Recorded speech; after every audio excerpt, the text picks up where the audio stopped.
un génocide en préparation au Cameroun, avec la complicité de certains responsables, soi-disant de partis politiques d'opposition.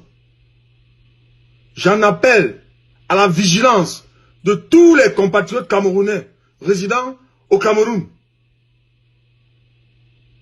Vous devez vous lever comme un seul homme le 8 juin.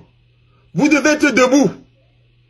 Toi qui me suis, toi qui m'écoutes, que tu sois maman, garçon ou homme, si tu es dans un parti politique, si tu as adhéré dans ce parti politique parce que tu voulais le changement au Cameroun, lève-toi. Si tu as adhéré dans ce parti politique parce que tu voulais être maire, ne te lève pas. Si tu as adhéré dans un parti politique parce que tu voulais être député, ne te lève pas. Si tu as adhéré dans ce parti parce que tu voulais avoir de l'argent, t'enrichir, ne te lève pas, reste couché chez toi. Mais si tu as adhéré parce que tu veux le changement au Cameroun, parce que tu veux que le gouvernement,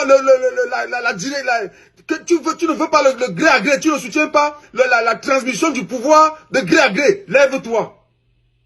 Si tu penses qu'on a détourné des milliards, l'argent de la CAN, pour acheter les armes, pour préparer le génocide, lève-toi. Ne te pose pas la question de savoir pourquoi ton leader ne dit rien. Ne cherche pas à savoir pourquoi ton leader ne te dit rien. Et il y a, disons, deux raisons.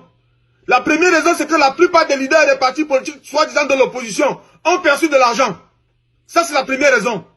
La deuxième raison, pour ceux qui n'ont pas perçu de l'argent, ils sont dans une quête de leadership. Nous, on n'est pas là pour le problème de leadership.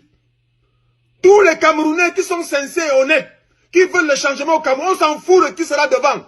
Ce qui nous impose, c'est le changement. Ce qui est intéressant, c'est que ce régime doit tomber. Ce qui est intéressant, c'est que chaque Camerounais doit s'impliquer dans la gestion de son pays. Ce qui est intéressant, c'est que le Cameroun doit être le même Cameroun demain. On s'en fout de qui sera devant. Que tu sois militant de n'importe quel parti, tu dois être debout le 8. Ne te pose pas la question sur ton leader. Ne regarde pas ton leader. Parce que la plupart de ces leaders, soit ils ont perçu de l'argent, soit parce qu'ils sont à la conquête du leadership. On s'en fout de qui sera devant. Les revendications faites par M. Kamto sont fondées, oui ou non? Ce que M. Kamto revendique, c'est vrai ou c'est faux? M. Kamto est en prison, il est innocent ou bien il est coupable? Tous les gens qu'on a arrêtés encore le 1er juin, qu'est-ce qu'ils ont fait pour se retrouver là-bas? Allons-nous continuer à rester calmes, silencieux? J'en appelle à la conscience de tous les compatriotes camerounais de se lever. Vous avez suivi la sortie de Sapi Lavoisier du SDF, qui est en train de me rejoindre dans le combat. Mais il n'a pas le courage, comme moi j'en ai.